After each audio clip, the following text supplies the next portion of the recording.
Call to order at 5:31.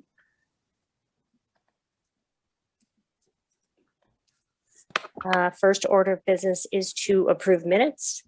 So can I get a motion to approve? Do we have enough voting members? Yeah, Wendy's on, so we're good. To approve the attached minutes from the December 9, 2020 meeting, if I could get a motion for that. I'll make the motion that we approve the attached minutes from the December 9th meeting. This is Sharon. Ellen, second. Excellent. Any discussion? Okay, all in favor? Aye. Aye. All opposed? Okay, unanimously approved. Next item is to approve the attached minutes from the January 6th, 2021 meeting. So if I could get a motion for that. This is Sharon. I'll make the motion to approve the attached minutes from the January 6th, 2021 meeting. Ellen, second. Any discussion? All right, all in favor? Aye. Aye. Opposed? All right, unanimously approved. Okay, moving on to the meat of the agenda, item C. So this is updates within the communications subcommittee. So first one up is website updates. That's probably a combination, I'm thinking, maybe Ira and Devin. If you guys want to provide us some updates on what's going on with the website.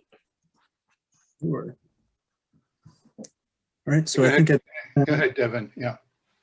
okay, yeah, at this point, I think we have made most of the recommendations that that Ira gave us. We've made a lot of those changes live at this point. So this is our website right now. Up top, we made a lot of changes to the navigation bar up here. As you can see, we added these drop-down menus, which is just, I guess it just provides for easier access. So most of these have drop-downs here. We added our mission statement, which we discussed at our previous meeting. We included a project status. So this will be changing as we learn more information. And then down here, we just have these buttons, which replicate the navigation bar up top. So again, it's just another way that people can access more information. So when you click in, it's just basically the same thing that you'd get from clicking up top here.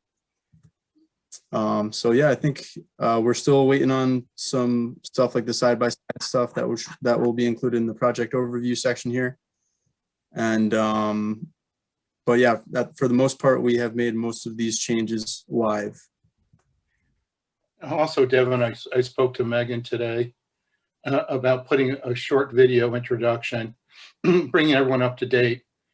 Even though it's written somewhere else, I think it'd be good to say, welcome back. Let's pretend you had a new resident in town and just say, we're the building committee appointed by the town council, work in conjunction with the Board of Ed.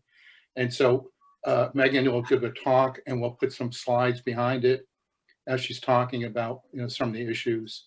So to just provide something that people pay attention to. Because many times what will happen is that even though it's in drop-down menus, if you don't make it easy to do things. Also, remember my approach to doing this website, it's going to be more dynamic. As things change, there'll be updates. So the homepage will be maybe a new video, something to visit. We're working on what we call a Prezi document, which is kind of using the side-by-side, which then could be used for presentations. So we're trying to create several vehicles here so people can actually get an understanding exactly currently what's going on, how the building committee works, what are the next steps, even though that calendar and kind of milestones are still being worked on, depending what happens on the 16th. And then from there, Megan, maybe once a month, or there's some major milestones, we'll do an update of a video again. And so you can do it on your iPhone, send it to us, and we can package it with some overviews and such to keep it really simple. And then people, what we're going to do is that when we go out to the groups, and Devin mentioning, we got a list of all the groups and their emails, be it the PTOs or the committees, I mean, the various clubs in town. So the whole idea of this is to be very, very transparent and open, so it can't be accused like we don't know what's going on. That's always the number one thing I hear when there's multiple vehicles for people to learn what's going on. So a lot of this is being, instead of waiting people to come to us, you're pushing information out and pushing easy access. So the website isn't just a static thing, it'll be dynamic. And so what we did with the drop-down menus to make it, there's an archival material in there, everything, the whole history of the projects that go back. And so no one can complain that, we don't know what happened then and so forth. So we think this is the best solution, given the platform we're working on. The thing we're going to discuss a little bit more is, it comes up when I've done these projects, what's the difference between a concept, a schematic, and a final design? And so that's going to come up, because when people look at this, they think this is what the building's going to look like. And it's not necessarily going to look like this. So it's more important that the people get an idea. This is based upon ideas that come through various committee meetings, and the final design is going to be based upon the total money that's been approved for the referendum. So if you have any questions, more than answer it, Scott. And I mean, Devin and Cara have done a great job. Kind of, I talk up front, they actually do the work. Thank you, Devin. Great job. Yeah, I have to say, I This is find Wendy. them. I actually had. Oh, go ahead, Wendy. Go ahead. Oh, this is more of a logistic, just something I noticed, I think maybe a week or 2 weeks ago. So I went on one of my child's websites, it was either Westwoods or Irvin Robbins, to kind of see how this was being laid out. And it was an outdated newsletter. And I know I was going to bring it up, but it was an outdated newsletter to like last year's. But it's just something I noticed. So I think that like maybe we want to double check to make sure that all the schools have the latest link and the information. So, Yeah. I just wanted to bring that up from a parent's perspective. Thanks, Wendy. Yeah, what we're going to do is, this site is really, when Meg's video is done, this link will be sent to just about every group. Kathy, is there a problem in them hooking it up to their websites or social media?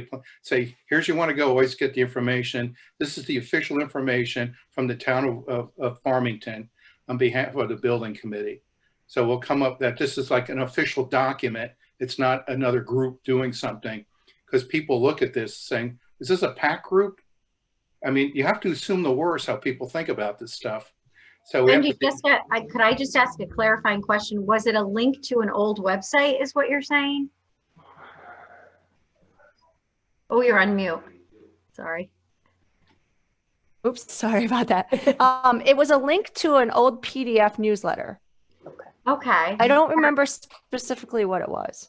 All right. So I will definitely send something out, make sure everything's updated. Thank you. Yeah, you might sign some of these old documents. Kathy, I don't know how you can archive them other than, let's just get out the new information. So everyone says, work from this, this is it. Anything that's before this, ignore it. Right. Kathy, I'll peruse those websites and see if I can track down what's going on there as well with Scott or with. Thank you. You got it.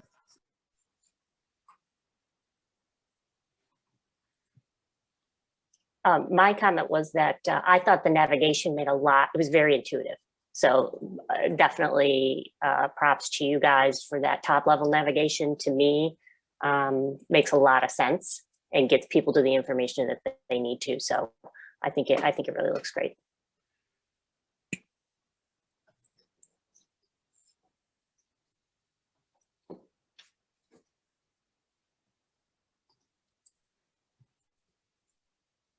Oh, and just so everybody knows for timing, we talked about, sorry, that's me.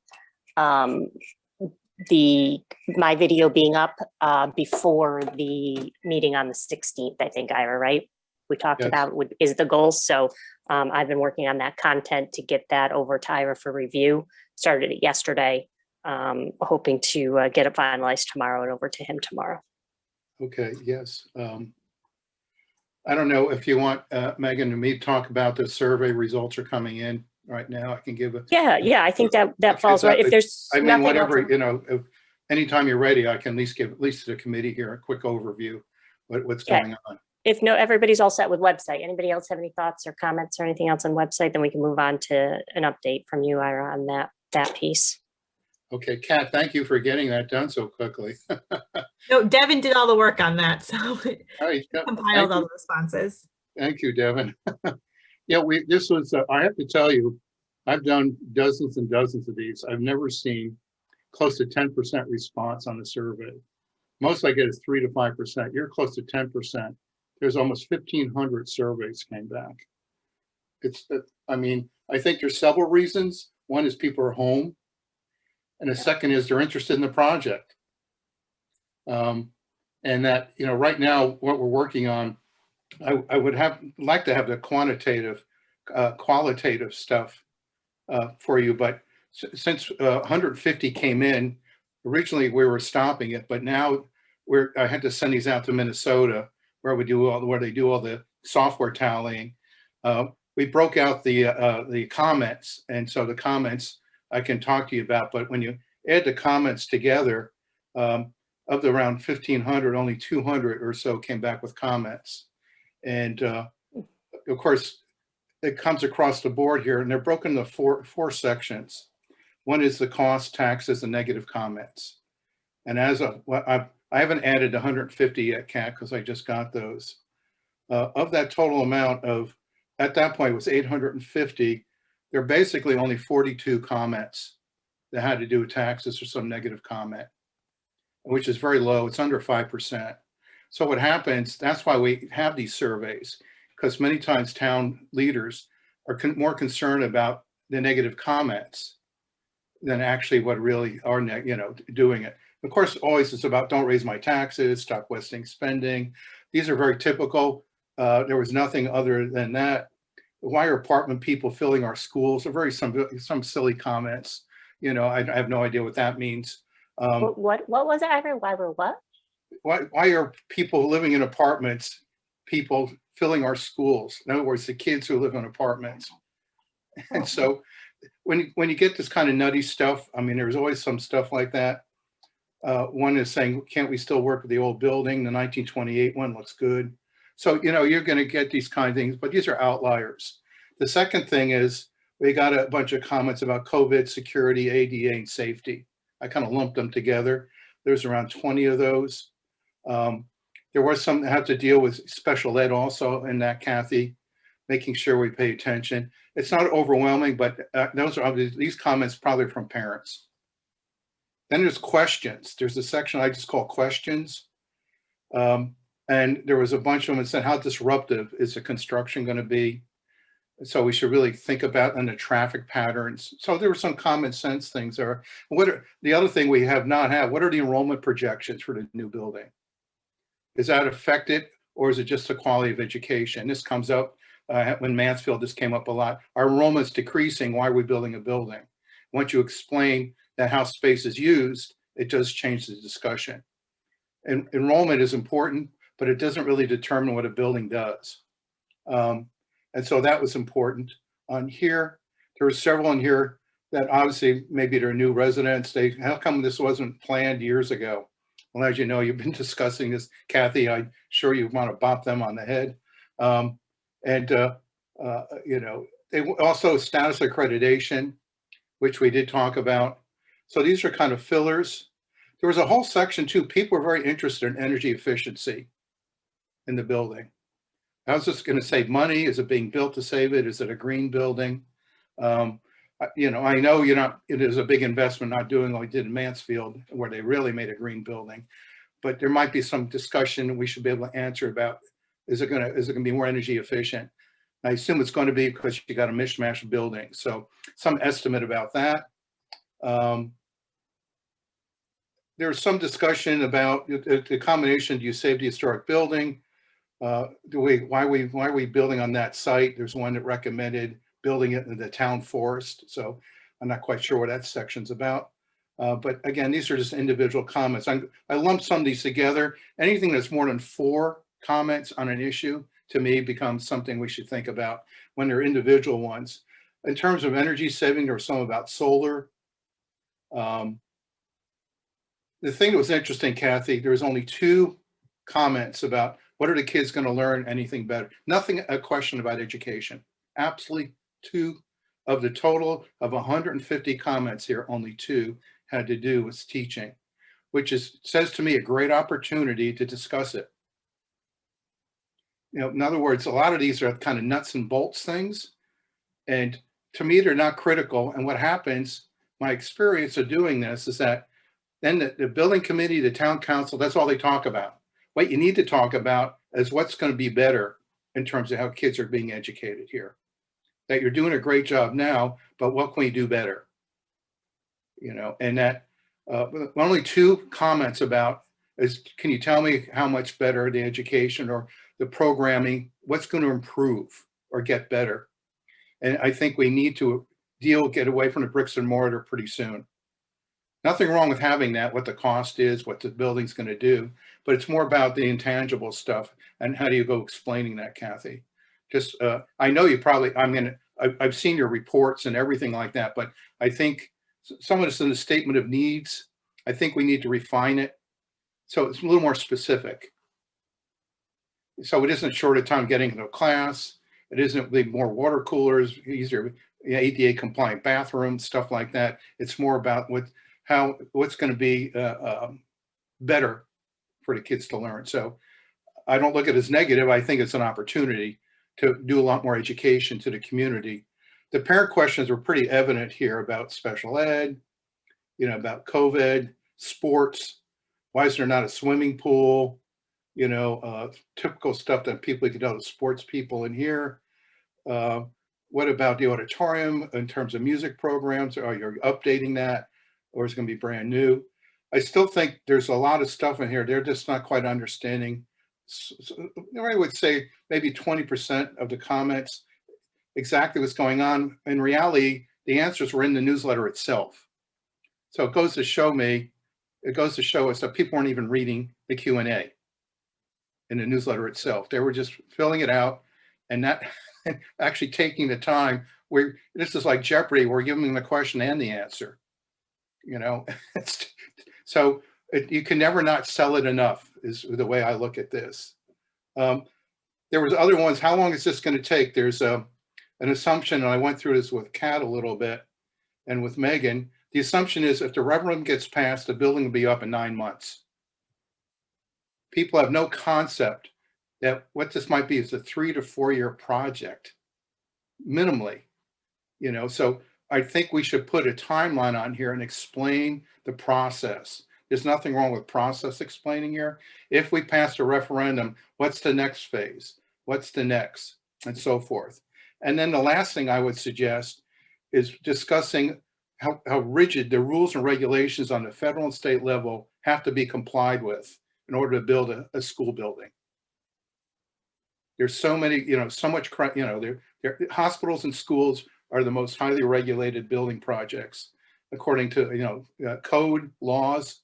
And obviously that adds a lot to the cost because they have to be done. And with the safety issues, the doors, the windows, the air circulation, everything that goes on there, the materials that are being used, it might be good to explain a little bit more about the requirements. We did this in another school project. It was a big help when we did it on a slide deck, and it showed all the various different components that have to be met even before you do anything in a classroom. So that's my overview right now. We're going to tally up everything and break this. We're going to cross key it. Unfortunately, the people I have who do this in Minnesota, they're at minus 30 degrees and their building froze out. So I lost a couple of days on what we're doing. I'm just glad we're not dealing with minus 30 degrees here. But I will get the more raw material by Friday. So it takes time to deal with the comments. And then we'll see after these statistics. And then I'm going to work on the weekend and I have to have the report done by Monday morning, which then will go to you folks on the building committee and to the town council. So they have 24 hours to at least read this report. So that's kind of a quick overview. I don't see anything in here that's like, oh my God, what are we going to do about that? I think the questions are pretty normal from my experience. I thought there would be a lot more questioning about the, the taxes and all that, but for a total number, to have just 42 out of 850 asking about it, it's pretty low. So Yeah, I agree. A couple things out of there. I came to the same conclusion just in your high level overview that I didn't hear anything. Almost everything you mentioned were things we have discussed and probably do have answers for already. We just have to figure out with your help, like what's the best way to communicate that? How do we tighten it up and figure out, the best way that, how are people really going to consume the answers? And that's interesting too about the financial piece, with the fact that I thought more people would ask just simply because of where we are in the process, that we haven't really done. We've given a high level, estimate of cost on the building. So I thought we would get more questions around it, but I think that's good. I think that's a good perspective, and I think we're in a good place. So I think it'll be good now moving on to that next step. yeah, I would suggest, I think there's an opportunity where this is where using Zoom would be a big help for you folks. Yeah. Tackle like 1 or 2 issues, do an hour meeting every 2 weeks and tackle one thing. Tackle about COVID, safety and security, talk about what's going to happen actually in terms of education. I've been thinking about it, and I've been reading about it, that this Zoom, doing stuff by Zoom does create interesting situations. And so people are getting very comfortable, and they're used to, now going on and learning about things. I think there's a great opportunity here, since you're not meeting in person, to use the Zoom meeting to educate them further. And as you mentioned, Megan, it doesn't hurt to repeat it over and over again. It doesn't sink in the first time. Yeah. We have a saying in marketing, PR, and advertising: until they heard it 100 times, they don't even know what your name is. And because think about what you buy a product. Think about for a second, everyone's looking at Super Bowl ads. What ad do you remember? As time goes on, you might remember 1 or 2. You might remember the next day. If it's not repeated, you'll forget it completely in 10 days. I think, wasn't that funny one with a frog? I don't know what it was selling. And even, they're spending serious money in front of a lot of people. And we tend not to think about what we're doing. And you have to kind of think, we're going to go in an advertising mode. Yeah. It's a campaign. This is a campaign you're going to be running. And we have to repeat ourselves, as bored as we might get with it, over and over again. And to people's, then when they vote, they will vote because they trust your judgment and they're getting the information to make an informed decision.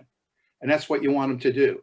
They need to trust the town officials, the volunteers, the appointed people. That's how these referendums get passed. And if they don't, then they won't vote for it, or they won't vote at all. Ira, I just want to add, just anecdotally, as I was flipping through some of them, and this isn't statistical by any means, but I did see a lot of messages of support. People were excited about the project. So I think quantifying that, if we can as well, just gives us an idea what the temperature of the community is in terms of those that responded to the survey and the level of support. Yeah, I don't see anything here. It says, hey, I do something else right now. It's, the questions are very, or comments are very specific. There is a lot of support stuff here. It's about time. I want to learn more. This is, thanks for getting this done. And there are these areas I called recommendations, and I think a lot of them you're addressing. And so that's kind of hearing them. So when we break this down into these 4 sections, because this is what we tend to do, we can kind of lump these. So, okay, what are we doing about COVID, security, ADA, special ed? It's all kind of lumped together because they all have to deal with, some challenges that are going on in terms of doing that. And it's something that's, important for, families. And as you know, probably Kathy, there's always a very strong, in terms of ADA and people with disabilities. I don't know what your population is there, but it might be small, but those parents are pretty vocal. It does filter through the rest of the population. And I think there's some question there. What are you going to do with the old building? And I know that's up in the air, but let's just be frank about, we really don't know right now. Unless you absolutely do know. Are you saving the old 28 building? Are you, what do you do with all those buildings by building a new one? It's a realistic, practical question. So Megan, I think what we do is have to have an answer to that, I would say, right after the next couple of weeks here. What's the plan for the old buildings? Because that's going to keep popping up. Yeah, we'll probably have a partial answer to it, meaning anything, we know what's happening to everything but the 1928 building. We know that answer very clearly based on the schematic design. But we're going to hear more about the 1928 building and the plan around that in the next couple of weeks. So I think, yeah, we just need to revisit it. I thought I also would see a lot more about traffic. I mean, it came up here, but it wasn't a ton of questions about it. About, is it going to be improved with the new building? Is it easier to get around, park, and tearing down the old building and circulation there. And so it's always a very practical thing. Is the bus is coming in easy. I mean, you got 1,000 kids showing up plus coming off one road there, and I mean, I've been there when the school's empties, and I couldn't even get out of the town hall parking lot. So it's a busy time. I think I read that might be a factor of right now, the moment in time, meaning like I haven't been up to the building. Me as a parent, I haven't been there because I haven't needed to be because of all the precautions and everything else that's in place. Yeah. So what I mean. But if you would have asked me a year ago, it was very much top of mind. So I think maybe we might be feeling some of that, where people are looking at an immediate need. What are you doing around COVID? Because that's right now, what people are concerned about. But you're right, traffic will come back into play once we are back to normal. So in terms of the thing, I haven't gone too much, but just give me a few more minutes. I think there's some question that came back here, comments. You're going to have to do stuff. And I talked to Kat about this, and I know you're working the finances right now. How can you estimate what's going to cost me for my tax on my home? And it's very hard to do because you got prices all over the place, or values of each home. And I think we just have to be very transparent. It is what it is. And there's nothing more you can do about it. If this is the money, it has to be raised. And this is going to be average for an average cost of a house in Farmington. You can't be defensive about it. And so it's my experience been just kind of lay it out. I mean, you're always going to get people, no, I don't want to pay anymore. And the majority of these people are responding are mostly over 65 or really negative about it. Some under the age of that.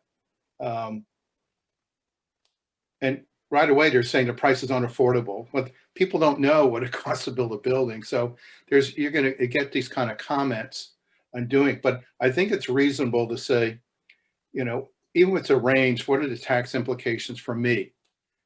Once you start talking $1 million here, $1 million there, it's too abstract.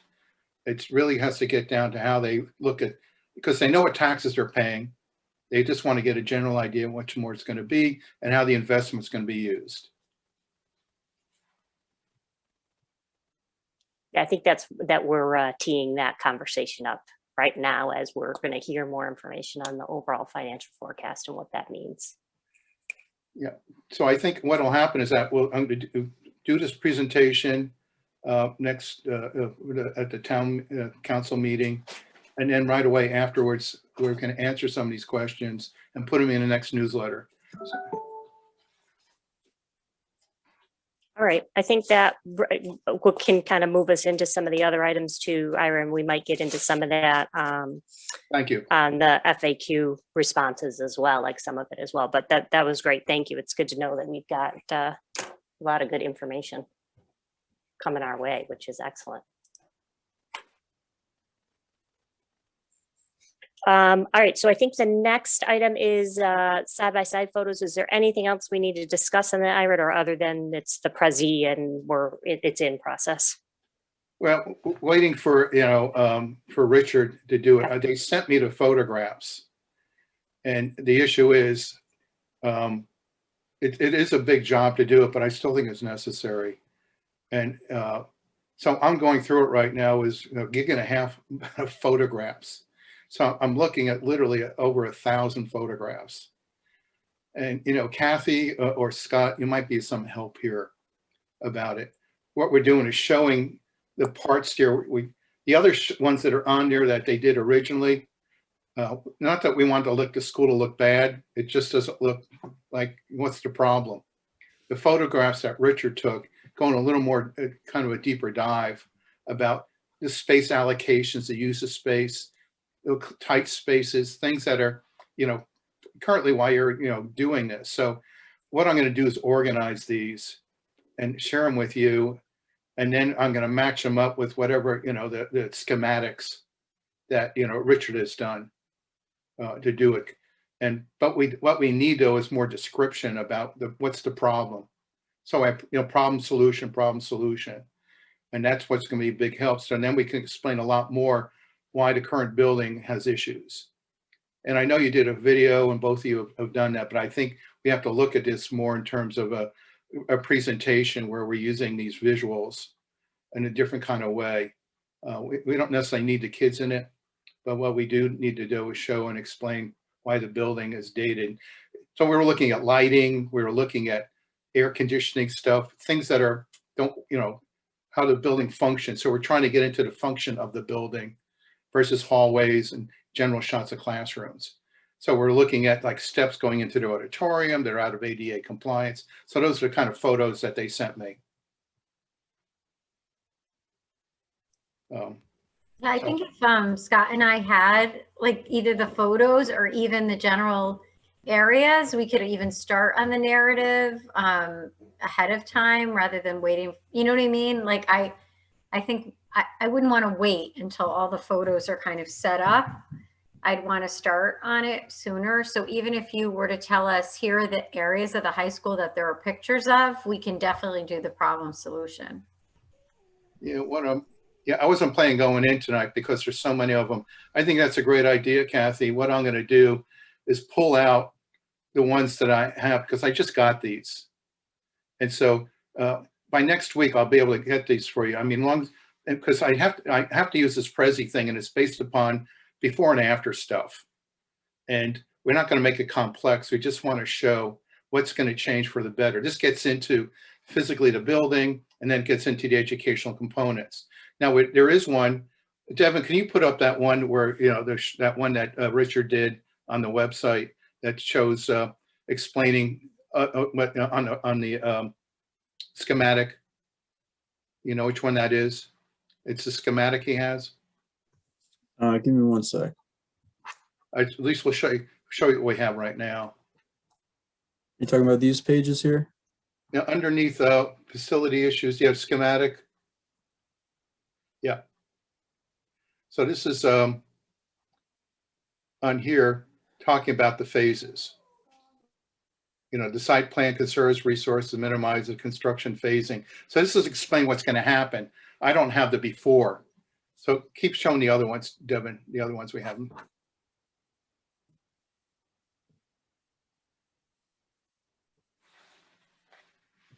So the building design, efficient layout. These are very general, so we want to get a little more specific about it. Okay, next one. Devin, are the side-by-side photos from the list that I generated for you and Richard? Yeah. Yeah. So if you get me that, I have some narrative already written around that as well, and I'd be happy to work with Kathy to add and expand to that if provided the photos that you want. Okay. Yeah, that there sounds was one here. There was one here. I'm sorry, I should have dug it out. I could have shared it with you. There's one that was continuous. It was part of a newsletter, or it was part of a report that they did.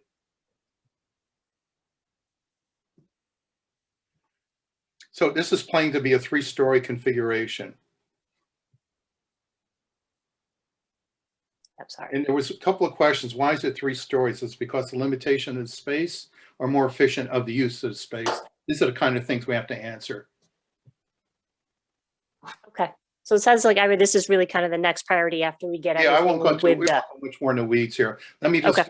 let me see what I have, the interiors. So these are all the things so far the architect has done. Okay. But we need to go a little bit more into detail. This is where schematics help out. But, by having side by side, it would just show what the improvement's going to be. Okay. All right, just sounds like it's the next priority after we get Yeah, I'm everything gonna- wrapped up with the survey. And I'm going to talk to Richard also about that. Okay. Any other updates before we go on to new business or anything else around communications anybody wanted to discuss? I just want to leave us enough time to do the FAQ review. All right, so why don't we move on to new business? The first order of new business is to approve the 2021 Communication Subcommittee meeting schedule. So that was sent out with the agenda. So we will obviously be meeting more regularly. We are still doing our alternating times. Hopefully that gives people some flexibility based on schedules. But obviously we're picking up here. This looks exactly like our regular building committee meeting. We extended it out for the remainder of the year because it's easier to schedule than to add. So if I could get a motion to approve the 2021 Communications Subcommittee meeting schedule.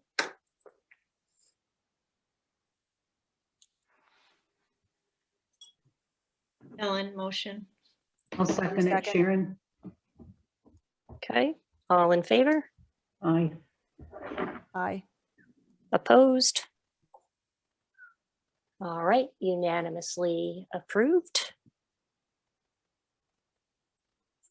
Excellent. So if everybody can go out there and get those on their calendar. Megan, can I give you one more suggestion? If we have these, Yeah. I know you might not be able to do it now, but the topics you think for those meetings, even if it's just one or two ahead of, like, here's what we're going to be discussing, or things that you think might be good on there for us to plan for these meetings. I know there'll be last minute things and so forth, and you have an agenda, but I was wondering if there are like specific topics or things. I think, or yeah. we don't have to worry about that now. Yeah, no, I think we can kind of narrow some things down, especially if we need some clarification on some of the topics that you just discussed based on our feedback from the surveys, that if we need to talk through or next steps or things like that. But yeah, we can definitely start adding some more detail to these, I think, now that we're kind of fully up and running. Well, I'm also thinking too, is that if we're going to have these open, normally we'd have live sessions where you Q&As for the general public. Are you planning just to leave that for the building committee comments before, or do we need to do that and prepare? So when they open those up for comments, then you can have your regular meeting. Have you thought about that? You lost me on it. I'm sorry. You're just talking about. That it's because you're not using live meetings. Correct. How do we get people to participate in the building committee? I'm actually encouraging it. So, Yep. And then when they have a comment section, usually, is that like 15 minutes before where people can give you comments? Public comment, yeah, is open. It is at the beginning of every building committee meeting, correct? Okay. And that's every 2 weeks that we're meeting as a regular full building committee, so they can provide comment there. But we can talk about it in a little more detail, but when you're talking about those kind of education opportunities, Right. I'm thinking again, and I haven't really thought it through because we just brought it up, but that it might be more beneficial for us to add those in as agenda items on the overall building committee schedule, just because our attendance is significant there. People will watch that via like Facebook Live and things like that. We might get a little bit more engagement around those. So I think that's something we discuss, like maybe we carve out 10 to 15 minutes and have some identified topics. Which would also be good for, I think, for the building committee to be part of as well. So, but we can talk a little bit more about how we actually execute on that. Yeah, good motivators, Meg, to inspire people to attend. Correct. More. Like, I see us maybe highlighting, hey, want to learn more about this topic. Right. You can come to the building, and we just have to talk about timing. Is that at the top of the meeting? Is it after we've gone through all our I think we just need to talk through how that's going to be. We don't want people to be frustrated either. That, I got to sit through an hour of a meeting to get to 15 minutes of information that I'm looking for, that kind of thing. I know we've got to balance some of that too, but yeah, I think it's worth having a conversation around that.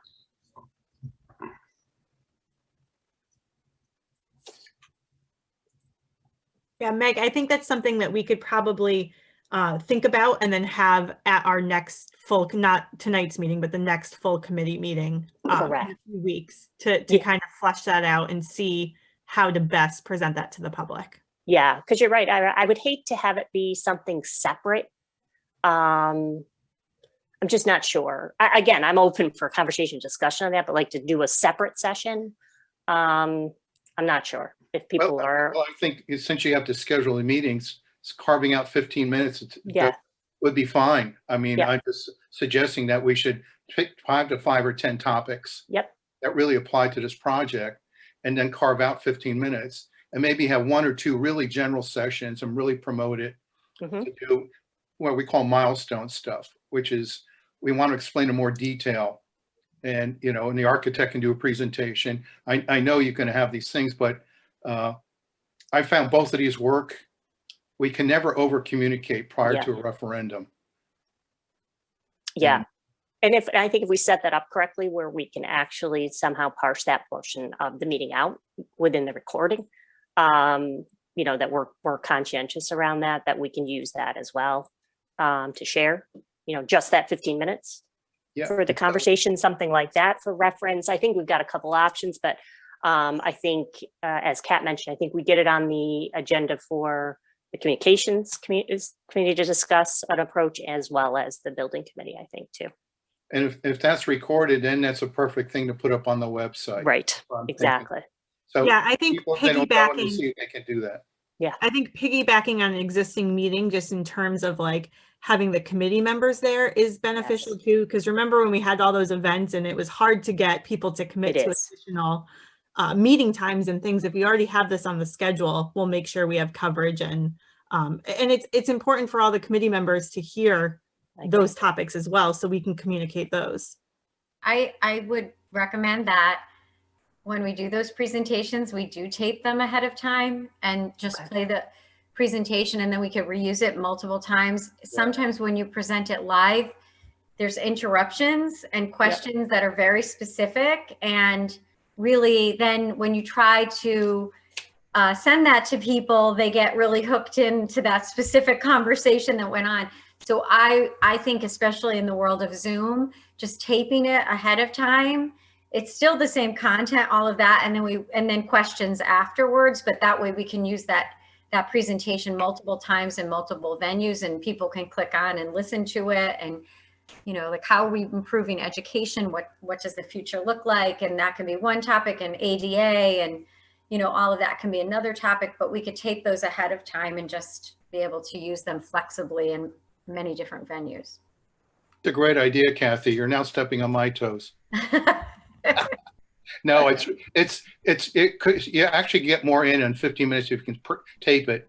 It's absolutely true where you say you take 50 minutes and all of a sudden you never got to all the topics. Right. Because of interruptions, questions, or, you know, let me get back to you on that or whatever. Yeah, that's a great idea. And I would suggest sooner or later, pick to 5 or 10 topics. And particularly, and right after the survey, let's get the whole survey done, look at that, and then say, okay, these are the topics we really need to address. Yeah, I think we need that to help guide us, Ira, Yeah. for those top 5, to say, you know, we heard you. And I think we can say that flat out, you know, we got the survey results back, we heard you, and here are the things that we feel we can help you understand better, and go from there. And it's great. We can promote it on the website. Yeah. And use the social media saying, here's a topic of the week Yes. that you might want to learn about. What we're going to do about traffic and patterns there. Or it can be, how in sports going to be done. And that's got something, maybe program stuff. Take a whole issue about education and programming. Mm-hmm. That would then be a whole topic, because that's obviously some people are interested in, and there's a good education component there. Okay. All right. Yeah, we'll get that process going. I don't think that's going to be hard for us to pull that together. Just being aware, and I'm 100% fully aware that the taped thing does take more effort on everybody's part. Although I see the value, I'm fully aware. So we just got to manage through that as well. That if it's, you know, maybe we're doing, you know, I don't know if it's every 2 weeks, we'll be able to, you know, just thinking it through. There's a lot going on. I don't want to, you know, have this be something that's going to be, super stressful for people if we need multiple people participating, but balancing that with the need. So, Yeah, I think, Megan, we just script it out, because if it's 15 minutes, we might have to do a half hour in order to get the telling points, because if people are not used to this, we Yeah. can't train everybody, to be, doing the news on 6 o'clock kind of thing. yeah, that's what I mean. We've just got to, make sure we're balancing that as well. So Even though my good friend still Jerry Brooks, he can actually fill in for all this. we should have him on. Can we have him on, Ira? He can come and speak for us. Remember him? Yeah. Oh, yeah. All right. So the last thing we have, I think we should target probably about getting off like 6:25. Does that give people enough, or you want to do earlier just to hop off? You need to grab something to drink or whatever before we do 6:30. Does that work for everybody? Yeah. Okay, so we just have a few minutes left here to go through the FAQ responses or any questions people might have had. Devin, I know, sent that out right before, well, this afternoon, wasn't right before the meeting, as far as what we have drafted already. Just to give people a quick update on this, it's kind of there's a varied types of questions on here. Many of these were generated from our meetings that were held last week and into this week, where these very pointed questions were asked of us in meetings, and coming out of that, we felt as a group that we probably needed to do and put some thought into how we come up with a concise answer for them. So we're probably obviously not going to be able to get through a ton, but there is a couple in here that maybe, and Kathy and Kat, you can help me too. Do we want to at least make sure everybody's clear on number one? At least that's the softball question, which it was interesting. It was asked of us at the Board of Ed meeting about the softball field being a ad alternate in the project, and why is there a baseball field included and not a softball field? So when we really stepped back at that and looked at it and came up with, let's really answer that question accurately, because I don't think, I know I didn't do a good job in the meeting answering that question. So I think this is really good to have this. And really what ends up happening, as you can see on there, is that the ball field on the site plan is actually relocated practice field. And that's really the accurate representation. So in the softball field, adding an additional softball field or baseball field, an additional field at all, is really dependent upon the 1928 building and what our next steps are on that, just for required space. So that's why that's actually number one on the list, which is interesting, because it really made us step back and think, how do we answer that question better and more accurately? So I don't know if anybody else had an opportunity to look through here, or had any questions about what's been documented to date. Probably need a little bit more time, maybe. Hey, Meg, this is Beth. Yeah, Beth, go ahead. Just going on your example for number one with the baseball field, and I heard you say something like, when you were just ad-libbing a little bit, you said, and a new regulation softball field, or any field for that matter, could be added. Maybe we should take the focus off of softball there. I don't know how everyone feels about that, but that would just be my suggestion, because it was such a focus in that question. And the reality is Oh, that's true, Beth, as we look at that, because we actually spike out softball field as the ad alternate. And maybe we should say there that it doesn't necessarily, you're saying that it might not even, it could be a. Then we're getting into like, I think it was brought up because baseball showed up there, and the question was, why is baseball there and not softball? Because that's kind of the companion sport to baseball. But yeah, and my thought that evening was, well, it's not an addition of a baseball field. That's taking what exists now and moving it because of the site plan. Right. So it's not, I don't know if it's technically a practice field. I know JV and freshmen play games on it, but yeah, varsity plays. Are there other facilities, Meg, that have softball fields that aren't on Yes. aren't on the campus? Correct. Yes.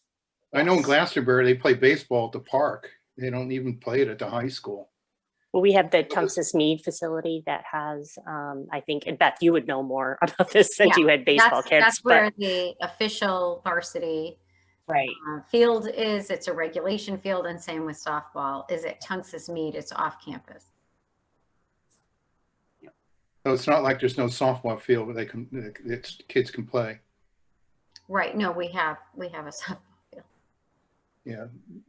Yeah. These questions sometimes are just one issue things and get bogged down in them. Yeah. Correct. All right. So Beth, you're thinking about maybe we just, those real estate could be upgraded.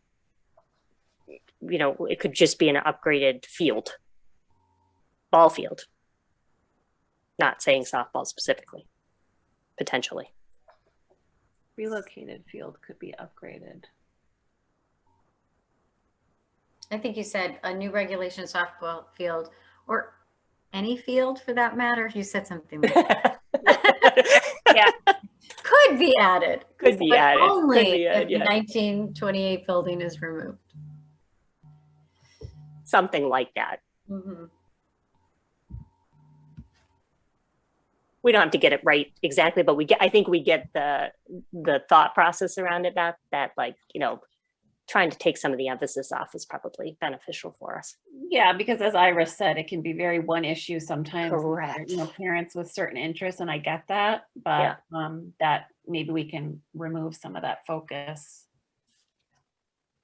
Yep. In the wording. So, all right. What do you think? So some of the stuff in here, Ira, are things that I think we're going to be able to map back to the comments on the results, survey results. So like how are we addressing future pandemics? I know we also addressed that in the newsletter itself. Right. But same content. Timeline is in there. You can see that's number 5. So we know that's something that we need to spike out, as well as some budget stuff. Again, I think it's just, you know, we're getting there. And some of those answers, Meg, will be available after the town council meeting. Correct. Exactly. It's just, you know, we're just haven't received all the information we need in order to get to the answers to share. This is also a few of the questions that are in here are things that we received through our website. So we're trying to just compile the questions that are asked. And, you know, sometimes we're asked multiple questions, so we can just grab from here and send it off and make sure we have a consistent answer. And I would think, I want to make sure we watch our time, but you know, I would like people's thoughts on, you know, some of these are very specific questions, because that's exactly how we got asked the question. I don't know if you actually, if it's almost kind of a drill down kind of a presentation of information. I almost hate to present something that somebody doesn't even know or care about right up front, because sometimes it causes more confusion. I could be wrong on that, but like, you know, the way we break it down, Meg, when you do this stuff is that you have top of mind information. You know, why are we doing the building? What's it going to do? So we always have to answer those. Okay, what's going on in the building? What's going to improve? And then you got these nickel and dime questions. Yeah. What I call them. Not that they're not important, but they're really specific for a very, very small audience. Right. So you answer them, you post it on the website and saying anything specific you want to know about costs, or we can make a list like that and you do on that, because I don't want to get into what I've seen in communities where a whole debate goes around football lights on Friday night and it kills a referendum. These little things can be like a softball field. They become then the topic because they can't talk about intelligently about really what the bigger issues are, because they can understand that. And so therefore, if you cater too much about 1 or 2 individuals who are more interested, you have to prioritize what's really important for the community to know. And do they really care to know all this stuff? You don't ignore it, you just don't prioritize it. okay.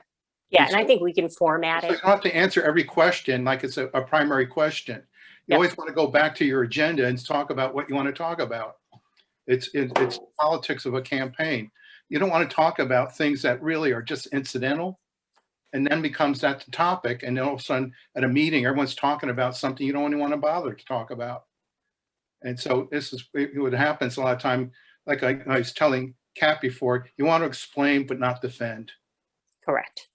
Correct. And so if these are legitimate questions, answer them and say anything you want to know more in detail, go to this part on the website and we'll answer these questions. So therefore, you're controlling what you want to say versus what someone wants an answer to. Okay. All right, that makes sense. I think we can kind of work on how we actually get that presented out there too. So, all right, we've hit the 6. We actually went to 6:26. So we've got to go ahead and can I get a motion to adjourn for this evening? I'll make a motion that we adjourn at 6:27. Oh, Sharon's going to make us sit on the phone. I'm just kidding. It's gotta be close. All right, a second. Second. All right, all in favor? Aye. Do we stay Opposed? on or do we have to go link in again, Devin? Yeah, different link. Okay. All right, we 6:26, Sharon. Okay. Did it. I did it. All right, everybody. Thank you very much. I appreciate it. And we're going to see you in just a few minutes.